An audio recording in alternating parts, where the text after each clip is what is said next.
औज़ुबिल्लाहिमिनश्शैतानिर्रजीम बिस्मिल्लाहिर्रहमानिर्रहीम। तमाम तर तारीफ़ें और तमाम तर हम्दो सना ज़ेबा है रब्बे कायनात के लिए, जो बेहतरीन खालिक है, बेहतरीन मालिक है, अला कुल्लि शैइन क़दीर है। ऐसा ख़ल्क़ करने वाला कि उस जैसा कोई खालिक नहीं, ऐसा पालने वाला कि उस जैसा कोई पालने वाला नहीं, ऐसा अता करने वाला कि उस जैसी अता किसी की नहीं, ऐसा बेहतरीन रब कि जो अपने बंदों से 70 माओं से ज़्यादा मोहब्बत करने वाला है। और बेशक वही ज़िंदगी और मौत का खालिक और मालिक है। और बाद हम्दो सनाए परवरदिगार आलम हमारा बेहतरीन दुरूद व सलाम मोहम्मद और आले मोहम्मद पर है। अल्लाहुम्मा सल्लि अला मोहम्मद व आले मोहम्मद, कि जिनके सदक़े से परवरदिगार आलम ने हमें ख़ल्क़ किया और इस हसीन से कायनात को सजा डाला और ये कहकर बतला भी दिया कि ऐ मेरे लोगों, इस पूरी कायनात में जितनी भी तख्लीक़ात हैं वो सब सदक़ा है मोहम्मद और आले मोहम्मद का। अल्लाहुम्मा सल्लि अला मोहम्मद व आले मोहम्मद। अस्सलामु अलैकुम नाज़रीन, मैं हूँ आपकी मेज़बान फ़रिया अदनान, अपने प्रोग्राम दीन व दुनिया में आपकी खिदमत में हाज़िर हूँ। जैसा कि मैं अपने हर प्रोग्राम में कहती हूँ कि देखिए, ज़िंदगी खुदा की जानिब से एक हसीन तोहफ़ा है। जब भी कोई आम शख़्स हमें कोई तोहफ़ा देता है तो हम उसका कितना ख़याल रखते हैं। तो ये तो खुदा ने हमें तोहफ़ा दिया, इतना हसीन तोहफ़ा कि सारी ज़िंदगी भी हम अपना सर सजदे शुक्र में रखें तो उसकी दी गई हुई नेमतों का शुक्र अदा नहीं कर सकते। और चूँकि ज़िंदगी जब खुदा ने तोहफ़े में हमें अता कर दी है तो इसका ख़याल किस तरह से रखा जाए। तो आइए आज फिर एक बार हमें अपनी मसरूफ़ियात में से टाइम निकाला है डॉक्टर समर हसन ने हमारे लिए। आइए डॉक्टर समर हसन की जानिब बढ़ते हैं। अस्सलामु अलैकुम। वालेकुम अस्सलाम। कैसी हैं आप? जी फ़रिया, अल्हम्दुलिल्लाह, अल्लाह का शुक्र है। जज़ाकल्लाह, एक बार फिर आपने अपनी कीमती मसरूफ़ियात में से हमारे लिए टाइम निकाला। खुदा आपको यकीनन इसका अजर अता करेंगे। और बिला ताख़ीर मैं अपने सवालात का आगाज़ करती हूँ कि जैसा कि बच्चों में ग़िज़ाई ज़रूरियात जो देखी जाती हैं, तो इसमें बच्चों को वो कौन-कौन सी ग़िज़ाएँ दें जो ज़रूरी हैं और उनकी अहमियत क्या है? ये आज का जो टॉपिक आपने रखा है, यकीनन ये एक बहुत ही वक़्त की ज़रूरत है। क्योंकि जज़ाकल्लाह। देखिए, मसला ये है फ़रिया कि हमारे यहाँ जो एडल्ट न्यूट्रिशन या बड़ों की खुराक के ऊपर बहुत काम हो रहा है। आपने खुद देखा होगा कि ज़्यादातर जो न्यूट्रिशनिस्ट हैं वो बहुत ज़्यादा फ़ोकस कर रहे हैं। अब जो अवेयरनेस आई है फूड के हवाले से, न्यूट्रिशन के हवाले से एडल्ट में, समझ लें मैं कहूँगी कि एक रेवोल्यूशनराइज़ चीज़ें हो रही हैं ना, एक रेवोल्यूशन है कि जिसमें आप अपनी न्यूट्रिशन से अपनी डायबिटीज़, अपने थायरॉइड, अपना ब्लड प्रेशर, सारी चीज़ें कंट्रोल करते हैं। So many ways, intermittent fasting आ गई है और चीज़ें आ हुँ। गई हैं। अच्छा, इस टाइम के साथ-साथ हम जो एक चीज़ इग्नोर कर रहे हैं, वो बच्चों के न्यूट्रिशन है। क्योंकि एडल्ट न्यूट्रिशन मैं ये नहीं कहूँगी कि वो ज़रूरी नहीं है, वो बहुत ज़रूरी है। लेकिन बच्चों की न्यूट्रिशन जो है, उस पे काम करना इसलिए बहुत ज़्यादा ज़रूरी है, क्योंकि अब जो कॉन्सेप्ट आया है न्यूट्रिशन का, जिसमें बच्चों में फर्स्ट 1000 डेज़ का कॉन्सेप्ट है, कि जिसमें उसकी न्यूट्रिशन लाइफ़ लॉन्ग बच्चों पे इम्पैक्ट करती है। यानी ये कि शुरू में वो जो खाएगा, जो खुराक लेगा, वो उसके एडल्ट की तमाम डिज़ीज़ेज़ तक डिसाइड कर सकता है, यानी कि फिर इसका हुँ। Nutrition pattern. यानी हमें इतना ज़्यादा अपने बच्चों की खुराक पे काम करना है, एक तो वजह ये है, ठीक है? दूसरी वजह ये है कि ख़ुसूसन जिस खित्ते में हम रह रहे हैं पाकिस्तान में, यहाँ शदीद एक समझ लें ग़िज़ाई बहरान है बच्चों में। यानी आप अपने ऐसे इर्द-गिर्द ही भी है। अगर आप देखें तो वो इतना शदीद किस्म की मिसअंडरस्टैंडिंग्स हैं खुराक के हवाले से, या बिल्कुल ओबेसिटी है या बिल्कुल मेलन्यूट्रिशन है। और बहुत कम इवन पढ़ी-लिखी माएँ, हमारी समझदार पढ़ी-लिखी माएँ, बहुत सारी चीज़ें जो हैं वो अंडरस्टैंड नहीं कर पा रही हैं कि क्या डूज़ हैं, क्या डोंट्स हैं। मतलब अगर छोटी-छोटी चीज़ें या इसमें हम काम करना शुरू करें या छोटी चीज़ों पे एम्फसाइज़ करें, तो हम एक बहुत बड़ा गोल अचीव कर सकते हैं। ऐसा ही है। क्योंकि ये हमारा बहुत बड़ा प्रॉब्लम है। अब हम अपनी क्लिनिकल प्रैक्टिस में देख रहे होते हैं, तो पहले जैसे अंडरवेट बच्चे, अगर मैं कहूँगी कि 4 में से 1 आता था, तो अब 4 में से 2 आ रहा है, टाइम्स वो 3 भी होते हैं। यानी कि इतना रेशो बढ़ रहा है मेलन्यूट्रिशन का पाकिस्तान में, और ख़ुसूसन हमारे पास ज़ाहिर-सी बात है रिसोर्सेज़ भी कम हैं, रिसोर्सेज़ भी और कम है, हमारे सही पास है। ज़ाहिर-सी बात है पॉवर्टी, गुर्बत बहुत ज़्यादा है। इतने सारे चैलेंजेस के साथ हमें अपने बच्चों की न्यूट्रिशन कैसे मैनेज करनी है, उसके क्या इम्पैक्ट हैं, उस पे बहुत बहुत काम होने की ज़रूरत है मेरे ख़्याल में। इसी वजह से मैं ये बहुत एप्रिशिएट करूँगी आपको कि आज आपने इतने अहम मौज़ू के ऊपर गुफ्तगू जज़ाकल्लाह। का आगाज़ किया। तो क्वेश्चन की तरफ अगर मैं आऊँ, जैसे आपने पूछा कि कौन-सी ग़िज़ाएँ हैं, तो स्पेशली देखें, स्पेशली एज सच हम कोई कोई सुपर डाइट एडवाइस नहीं करते बच्चों को कि कोई ऐसी डाइट दे दें कि जो हर बच्चा सेहतमंद हो जाए। जैसे माओ का होता है, बड़ी क्यूरीज होती हैं कि हम ये दे दें, ये दे दें, ये बड़ा अच्छा है, अंडरस्टैंडिंग उनकी ऐसी होती है। हम एक बैलेंस डाइट की, एक मुतवाज़न ग़िज़ा की बात करते हैं। यानी कि अगर एज ग्रुप के ऊपर ले लिया जाए, इनिशियल बिल्कुल बर्थ के ऊपर आप आ जाएँ, तो बर्थ पे सबसे बेस्ट मदर मिल्क है। अल्लाह मियाँ की कुदरत है, मदर मिल्क से अच्छा कोई दूध ही नहीं है। आप यस। मार्केट से बहुत महँगे से महँगे फ़ॉर्मूला पे आ जाएँ, तो वो भी नहीं कंपेयर कर सकते हम माँ के दूध को उससे। जैसे हम हर एज ग्रुप की खुराक का ज़िक्र कर रहे हैं, जैसे मैंने बताया कि नौमौलूद के लिए सबसे ज़्यादा इम्पोर्टेंट माँ का दूध है। फिर अगर वीनिंग के ऊपर आएँ, जैसे कि जो बच्चे की खुराक हम शुरू करवाते हैं, उसमें थोड़ा-सा ये था, पहले बहुत अर्ली रिस्ट्रिक्शंस थी कि 6 मंथ से पहले आप बिल्कुल भी नहीं दें, और हम माँ को समझाते थे कि उसमें प्रॉब्लम्स होती हैं। तो उसमें अब थोड़ा-सा ये है चेंज कि आप उसे 5 मंथ से शुरू करवा सकते हैं। लेकिन 3 मंथ्स पे देना, मैंने देखा है कि माएँ बेचारी, ज़ाहिर-सी बात है, जो जूनियर बिल्कुल हुँ। न्यू कमर्स होती हैं, वो बड़ी एक्साइटेड होती हैं, तो वो बहुत जल्दी खुराक शुरू करा देती हैं। कोई 3 महीने पे दे देती है। उससे क्या होता है, उससे एलर्जीज़ का खतरा होता है, डाइजेस्टिव प्रॉब्लम्स होते हैं, गट डिसऑर्डर्स हो सकते हैं, तो वो बड़ा टाइमली शुरू होनी चाहिए। अच्छा, बच्चों की खुराक में क्या-क्या शामिल होना चाहिए? देखें, अगर जैसे हम देखें, अगर 6 मंथ जैसे वीनिंग स्टार्ट करेंगे हमने 5 टू 6 मंथ के दरमियान या उसके बाद, तो उसमें बिल्कुल हम प्यूरी फॉर्म में खुराक देते हैं। उस वक़्त बच्चे को चबाना नहीं आता, तो ज़ाहिर-सी बात है उस वक़्त हम उसे रोटी या कोई ऐसी चीज़ एक्सपेक्ट नहीं करें, बल्कि हर चीज़ हम उसे प्यूरी, बिल्कुल ऐसे लिक्विड हो कि जो वो स्वॉलो कर सके। क्योंकि बच्चे को च्यू रिफ्लेक्स जो या चंक वाली खुराक जो है वो हम उसे देते हैं 8 महीने 9 महीने से, तो इस वजह से हम उसे 6 महीने पे फलों की प्यूरी दे सकते हैं सारे, एग उसको दे सकते हैं, सीरियल्स उसको दे सकते हैं, जैसे हम कहते हैं ना, सूजी, हुँ। साबूदाना, दलिया, केला, ये तमाम वो चीज़ें हैं जो हम लिक्विड फॉर्म में करके बिल्कुल ब्लेंडेड, और अभी हम उसे सेमी सॉलिड नहीं देंगे बल्कि ब्लेंडेड और प्यूरीज़ देंगे। फिर बाय द टाइम आहिस्ता-आहिस्ता करके हम उसे तैयार करेंगे कि वो राइस के ऊपर आ जाए, या मुर्गी का कीमा, या कोई ऐसी चीज़ जिसको वो थोड़ा-सा अपने हिसाब से चबा सके। तो उस वजह से इस तरह करके हम उसकी खुराक का आगाज़ अच्छा, करेंगे। जैसे अगर बच्चा बीमार हो तो उसको क्या खुराक देनी चाहिए? बीमारी में देखिए, बीमारी पे भी डिपेंड करता है, एक तो कि बीमारी क्या है। फ़र्ज़ करें अगर बच्चे को निमोनिया है और उसकी सांस की रफ्तार बहुत तेज़ है, तो कभी कभी तो हमें इनफैक्ट खुराक रोकनी भी पड़ती है। खुराक रोकनी यानी पड़ती है, सिवेरिटी बिल्कुल। अगर ज़्यादा है, ऑक्सीजन पे है बच्चा, लेकिन अगर नॉर्मली जनरली से बच्चे बीमार होते हैं घर में, नज़ला खांसी है उन्हें, डायरिया है उन्हें, तो फिर उसमें ये है कि आप उनको बहुत ज़्यादा परहेज़ नहीं करवाएं। मैं तो देखा है, मैं खुराक बंद कर देती हूँ, ऐसा नहीं करना है। डायरिया का डाइट जो वो बेस्ट है, वो केला खिचड़ी दही है। अब जब हम डायरिया में बच्चे आते हैं, उसको हम एडवाइस करते हैं कि अभी इसको कोई फ्राइड नहीं दें, फ्रूट जूसेस नहीं दें, क्योंकि आपने देखा है कि बच्चे बहुत ज़्यादा आजकल जो है ये चीज़ें कंज्यूम कर रहे हैं। तो हमारी कोशिश होती है माओ को समझाएं कि ये सब ना दें, और केला खिचड़ी दही पे ही उसे रखें, क्योंकि ये हीलिंग भी करता है आंतों की। और दही में तो आपने खुद देखा है, नेचुरल प्रोबायोटिक्स होते हैं जो गट की हेल्थ के लिए ज़रूरी होते हुँ। हैं। इसके अलावा केले की बात करें तो उसमें पोटेशियम होता है। ये जो लूज़ मोशन या गैस्ट्रो होता है, उसमें बहुत ज़्यादा पोटेशियम ज़ाया हो रहा होता है, तो केला देने से ये होता है कि थोड़ा-सा पोटेशियम का इंटेक उसका बेहतर होगा, तो फिर वो कॉम्प्लिकेशन की तरफ नहीं जाएगा।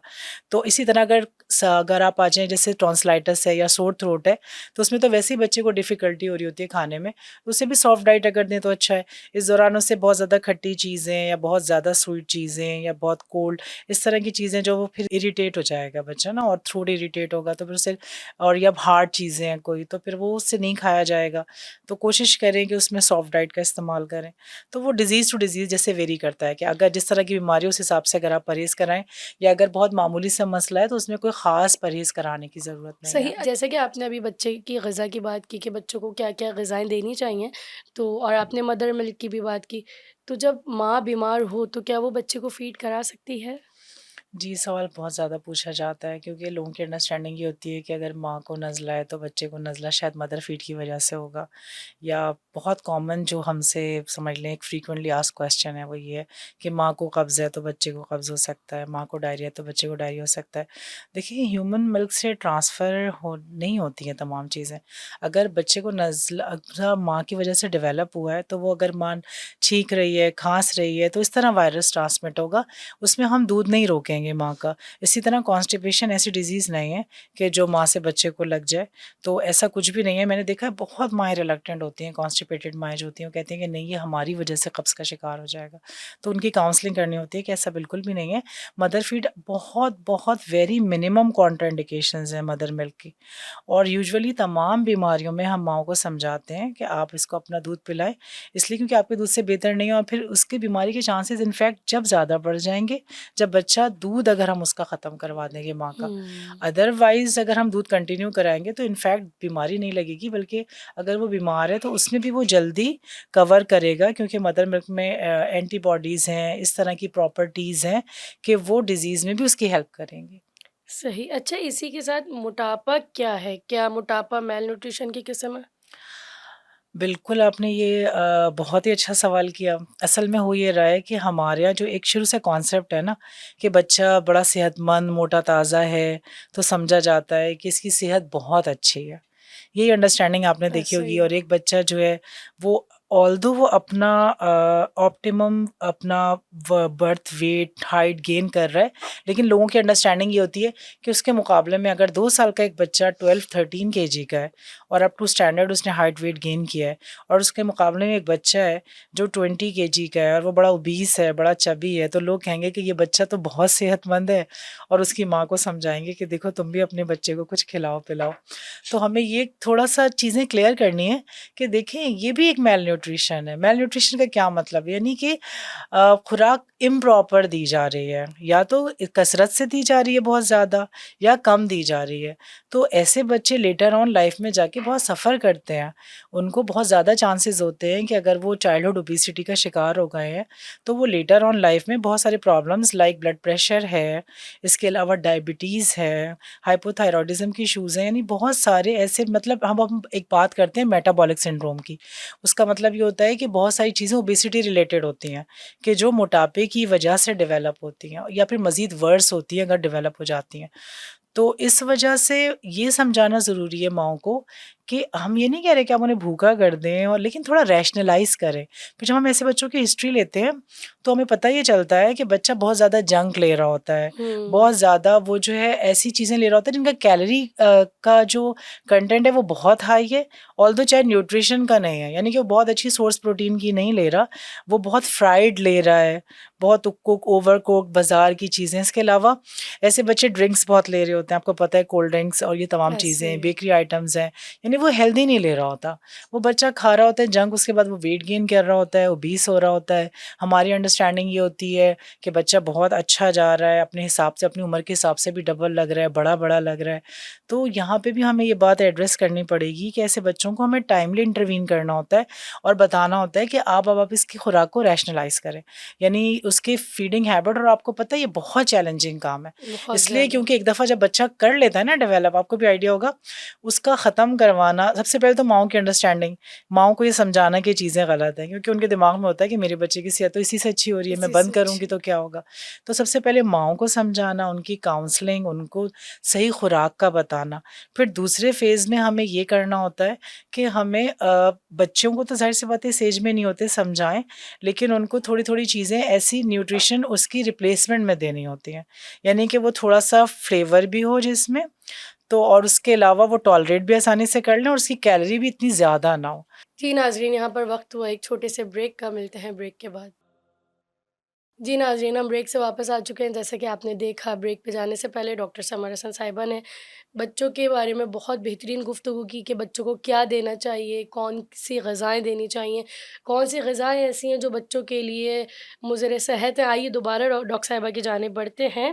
डॉक्टर साहिबा, जब ब्रेक पे हम गए थे तब हमने बात की थी कि मेल न्यूट्रिशन और मोटापा भी क्या उसकी किस्म है। तो मुझे थोड़ा-सा ये बताइएगा कि मेल न्यूट्रिशन और फ्रूट्स का इंटेक बच्चों में। देखिए, मेल न्यूट्रिशन ये नहीं कि बच्चा खुराक तो ले रहा है लेकिन वो सही खुराक नहीं ले रहा। फ़र्ज़ करें उसे खुराक में उसकी विटामिन्स भी होने चाहिए, मिनरल्स भी होने चाहिए, प्रोटीन होना चाहिए। जैसे आपने देखा है फूड पिरामिड का कॉन्सेप्ट तो मैं देखती हूँ हुँ। कि बच्चों को भी पता होता है, उनको स्कूल से ही पढ़ा रहे हैं अर्ली एज में। तो उसमें अब फ्रूट जो होते हैं वो सोर्स होते हैं फाइबर की, मिनरल्स की, विटामिन्स की, इनका अपना बहुत अच्छा रोल है। लेकिन मैंने देखा है कि अगर बच्चों को बहुत अर्ली एज में हम थोड़ा बहुत इंडक्शन कर देते हैं फ्रूट्स की, तो बच्चे आसानी से फिर आहिस्ता आहिस्ता आहिस्ता करके ग्रेजुअली फल लेना शुरू कर देते हैं। ऐसा ही। लेकिन अगर इनिशियल फेज़ में मैंने देखा है, अगर फ्लेवर हम इंट्रोड्यूस नहीं करवा पाते और बच्चा जो है वो पिकी ईटर बन जाता है, फिर वो अपनी मर्ज़ी से सिर्फ़ चंद चीज़ें ही खा रहा होता है। आपने देखा हो ना फूड ऑब्सेशन जो देख रहे हैं हुँ, आजकल, कि अक्सर माएँ बताती हैं कि कोई बच्चा राइस ईटर है तो वो चावल ही खाता है, कोई बच्चा रोटी है तो वो रोटी ही खाता है। यानी वो इतने ऑब्सेस्ड हैं वो बच्चे। एक तो ये स्क्रीन प्रॉब्लम और ये बिहेवियरल प्रॉब्लम्स के मसले, कोविड के बाद से जो जनरेशन है उसमें सबसे ज़्यादा बड़ा चैलेंज हमारे लिए एज़ अ डॉक्टर यही है कि पहले तो बच्चे मज़े से एग्ज़ामिन करा लेते थे बैठ करवा के, लेते थे। अब बैठते ही नहीं हैं। अब वो बैठते नहीं हैं, सुनते नहीं हैं, अब बस स्क्रीन के ऊपर लगे हुए होते हैं। तो उसमें फिर उसका ओवरऑल इम्पैक्ट जो है वो न्यूट्रिशन पे इस तरह आ रहा है कि वो रिफ्यूज़ल बहुत ज़्यादा है उनमें। आप उन्हें फल खिलाकर देखें, वो नहीं खाएँगे। टेम्परामेंट इनका इतना इस तरह का है कि बहुत ज़्यादा वो शॉर्ट टेम्पर्ड हो गए हैं ऐसा और ही, इस तरह बिल्कुल के ऐसा ही। तो अब वो माएँ बेचारी वैसे ही सफ़रर इस सेंस में हैं कि वो इतने सारे काम करने के बाद जब बच्चों को खाना खिलाने बैठती हैं और उसके बाद उनका भी इतना वो मैंने देखा है कि बड़ा एग्ज़ॉस्ट हो जाती हैं वो, और उस वक़्त तक उनका भी ड्रेन हुई हुई होती हैं कि अब हम ऐसा इससे ही, ज़्यादा नहीं बिल्कुल कर ऐसा ही। सकते। तो मैं उसमें ये एडवाइस करूँगी कि थोड़ा-थोड़ा करके आप इंटरेस्ट देखें बच्चे के, क्योंकि मैंने देखा है कभी-कभी ऐसा होता है कि बच्चा बहुत रिफ्यूज़ कर रहा होता है, लेकिन वो थोड़ा-सा उसे खिलाओ, उसे काउंसल करके तो उसे समझ में आता है। जैसे आजकल आप देख रहे हैं मेलन्स, वाटरमेलन कितने ज़्यादा आए हुए हैं। हुँ, बनाना तो नेचुरली वो तो हर सीज़न में होता है, वो तो देती ही ऐसा हैं ही है। माएँ और वो तो वैसे भी गर्मियों में गुड है। लेकिन इसी तरह करके अब जैसे मैंगो आ जाएँगे, मैंने देखा है बच्चों को बहुत पसंद आते हैं। अगर बच्चों को एक दफ़ा इंट्रोड्यूस करा दें, उसका बहुत स्वीट फ्लेवर होता है, हुँ, बड़ों को भी पसंद होता है, तो उसकी बहुत सारी चीज़ें बना के दी जा सकती हैं। तो इस तरह करके फ्रूट के हम अगर थोड़ा-थोड़ा या किसी फ़ॉर्म में, किसी को अगर बिल्कुल नहीं फल खाना तो उसका उसका कोई शेक बना दिया, जैसे स्ट्रॉबेरीज़ हैं, मैंगो है, कुछ और है, तो उस तरह किसी और फ़ॉर्म में दे दिया, उसका कोई स्वीट बना दिया। उससे ये होगा कि उसकी जो फ़ायदे हैं फलों के, यानी कि जो विटामिन, मिनरल्स मैंने आपको बताया, फाइबर, सबसे इम्पोर्टेंट चीज़ है फाइबर, सही। क्योंकि जो बच्चे फल खा रहे होते हैं वो कॉन्स्टिपेटेड भी नहीं होते, और वो बच्चे जो नहीं फाइबर ले रहे होते हैं, वो कॉन्स्टिपेशन के साथ आते हैं। ये बहुत बड़ी प्रॉब्लम अब बनती जा रही है बच्चों में। पहले बच्चे हमारे पास इतने ज़्यादा नहीं आते थे कॉन्स्टिपेशन के साथ, लेकिन अब बच्चों में इतना कॉन्स्टिपेशन है, एट टाइम्स बच्चा इतनी तकलीफ़ में आता है, 5-5 दिन, 6-6 दिन हो जाते हैं उसने स्टूल पास नहीं किया होता। फिर उसकी हम डाइटरी हिस्ट्री लेते हैं तो पता चलता है कि उसकी खुराक में तो फाइबर है ही नहीं, है ही और नहीं। वो इस तरह की खुराक ले रहा है तो नेचुरली फिर वो कॉन्स्टिपेटेड होगा उसके, और उसके अपने इतने प्रॉब्लम्स हो जाते हैं, फिर कॉन्स्टिपेशन के कॉन्सिक्वेंसेस बहुत ज़्यादा है। ऐसा ही बच्चा है। ब्लीड करने लगता है, कभी देखा है कि आप हुँ। माएँ बताती हैं कि इतना शदीद कब्ज़ हो जाता है इसको कि ब्लड तक आ जाता है, इन्फेक्शन हो जाता है, अदर चीज़ें हैं। तो ये है कि फ्रूट की टाइमली इंडक्शन और उसके इंटरेस्ट के हिसाब से, और फिर उसके अंदर कुछ चेंजेस करके या कोई और तरीके से अगर खिलाएँ, तो बेस्ट है वो बच्चों के लिए, अगर वो टाइमली शुरू किया जाए। ठीक। अच्छा, ये बताइएगा कि बच्चों में मोटापा क्यों तेज़ी से बढ़ रहा है और इससे बचा कैसे जाए? मोटापे की वजूहात बेसिक अभी जो हमारे एनवायरनमेंट में है वो ज़्यादा मैंने देखा है कि वो 2 चीज़ें ऐसी हैं जिसकी वज़ह से मोटापा बहुत तेज़ी से बढ़ रहा है बच्चों में। एक तो बच्चा की इमोबिलाइज़ेशन, यानी कि पहले होता था कि बच्चे स्पोर्ट्स के लिए जाते थे, हुँ, बिल्कुल खेलते ऐसा ही थे, है। स्कूल भी बड़े-बड़े ग्राउंड्स होते थे स्कूल में जहाँ जाके बच्चे खेल रहे होते थे। लेकिन अब आप देखें कि ज़्यादातर स्कूल जो हैं वो बिल्डिंग्स में हैं। बच्चों को बहुत ज़्यादा जो है वो नहीं कराई जाती, फिज़िकल ट्रेनिंग्स हैं, स्पोर्ट्स हैं। तो स्कूल के अंदर भी बहुत ज़्यादा बच्चे मोबाइल हैं, वो बैठे हुए हैं, अपनी जगह पे एक्टिविटी कर रहे हैं। फिर जब घर आते हैं वो बच्चे, तो एक तो अब हमारे यहाँ जो लिविंग है आपने देखा है वो फ्लैट्स का कॉन्सेप्ट ज़्यादा है। ऐसा ही है। तो उसमें तो वैसे ही उनके पास स्पेस कम है, ठीक है? माँ-बाप इतने बिज़ी हैं, वो पार्क्स नहीं लेके जा सकते, रोज़ाना के बेसिस के ऊपर अगर फादर है वो शाम में देर से आ रहा है, मदर अकेली है, नेचुरली ये सारे हमारे ऐसा ही है, ग्राउंड बिल्कुल। रियलिटीज़ हैं। अच्छा, उसके अलावा ये भी हो रहा है कि बच्चे का अपना इंटरेस्ट भी नहीं है अब। यानी वो इंटरेस्ट खत्म बच्चा हो ये चुका है। चाहता है कि वो स्क्रीन पे मतलब वो मोबाइल यूज़ कर ले, वो लैपटॉप, वो कोई भी स्क्रीन हो, चाहे वो टेलीविज़न हो, चाहे कोई सी भी स्क्रीन हो, लेकिन वो उससे ज़्यादा ऑब्सेस्ड हो रहा है। तो पहले तो बच्चे ज़िद करते थे ना कि नहीं अब हमें लेके चलें, हमें लेके पार्क चले, लेके ऐसा ही है, चलें, बिल्कुल। कहीं लेके बड़ा खुश होते थे, बाहर जा रहे हैं, घूम रहे हैं, फिर रहे हैं। लेकिन फिज़िकल इमोबिलिटी जो है वो बहुत बड़ा फैक्टर है, जिसकी वजह से बच्चे ओबेसिटी डेवलप कर रहे हैं। और दूसरी चीज़ अगर हम देखें तो वही अगेन मैलन्यूट्रिशन, कि बच्चों को हम इस तरह की खुराक मुहैया कर रहे हैं। बच्चों के उसमें कैलोरी काउंट तो बहुत हाई है और न्यूट्रिशन काउंट बहुत अच्छा नहीं है। ज़्यादातर बच्चे मैंने देखा है कि जो पहले जो रोज़ाना वो पराठा खा रहे होते थे, अब वो बच्चे रोज़ाना फ्रेंच फ्राइज़ खा रहे हैं। अब आपने ये सही कॉन्सेप्ट है। देखा कि हर माँ डेली बेसिस के ऊपर, अब फ्रेंच फ्राइज़ क्या है? ज़ाहिर फ्राइड पोटैटो है ना, उसमें ऑयल है, उसमें कार्बोहाइड्रेट है, उसके न्यूट्रिशनल काउंट इतना ज़्यादा है उसका, अगर उसके ग्राम्स में देखें कि पर 100 केजी कितनी किलो कैलोरीज़ हैं, तो उसकी वो बहुत ज़्यादा है। तो वो इस तरह की खुराक खा रहा है, जिसका न्यूट्रिशन काउंट तो हाई नहीं है, लेकिन कैलोरी काउंट बहुत हाई है। तो अब ये चीज़ें ओबेसिटी कर रही हैं, इमोबिलिटी ओबेसिटी कर रही है, और फिर ये साइकिल जब शुरू हो जाता है तो उसको ब्रेक करना बड़ा मुश्किल होता है। ब्रेक करना कि बिल्कुल उस ऐसा बच्चे ही को है। हम ये सिखाएँ कि नहीं तुम खेल लो रोज़ाना, रोज़ाना पार्क जाओ, रोज़ाना, अब ये बड़े नहीं समझ पा रहे। हम बड़ों को कहते हैं आप डेली वॉक करें तो वॉक उनके लिए करें, इतना बिल्कुल मुश्किल ऐसा है। ही है। तो बच्चे को इस तरह समझाना कि नहीं, अब अपना जो टैबलेट है या अपना लैपटॉप है ये रख दें और आप वॉक करें, घर में ही चहलकदमी करें। देखिए ये चीज़ें प्रैक्टिकल नहीं हो पाती हैं। नहीं हो पाती, तो बिल्कुल। उसमें फिर हमें कोई एक मॉडरेट कोई रास्ता इख्तियार करना है जिसमें न्यूट्रिशन और इमोबिलिटी जैसे चैलेंजेस ओबेसिटी में अर्ली काउंटर कर लिया जाए, क्योंकि बाद में जब ये मसला बढ़ जाता है जैसे जैसे, और बहुत तेज़ी से बढ़ता है। आपने देखा है, मैंने तो देखा है कि हर विजिट पे बच्चा 2-3 केजी गेन कर रहा होता है जब ओबेसिटी में होता है, और एवरी टाइम हम काउंसलिंग करके भेजते हैं कि नहीं इस दफ़ा जब आप आएँ तो होपफुली इसका एटलीस्ट स्टैटिक ही हो वज़न, हुँ। लेकिन वो फिर गेन करके आता है। फिर हमें समझाना पड़ता है, पता चलता है कि बच्चे ने रिफ्यूज़ कर दिया, उठने को भी मना कर दिया। फिर इसमें काउंसलर का भी रोल है, ऐसा ही, बिल्कुल। सिबलिंग्स का भी रोल है, और बहन, तो ये तमाम कंबाइन एफर्ट्स ही हैं बेसिकली कि जो हमें करवा सकते हैं इस तरह। बिल्कुल। अच्छा, जाने से पहले क्या मैसेज देना चाहेंगी आप माँओं के लिए? जाने से पहले मैं माँओं को आपके प्रोग्राम के तवज्जो से मैसेज देना चाहूँगी, देखें कि बच्चों में ग़िज़ा की अहमियत को समझें।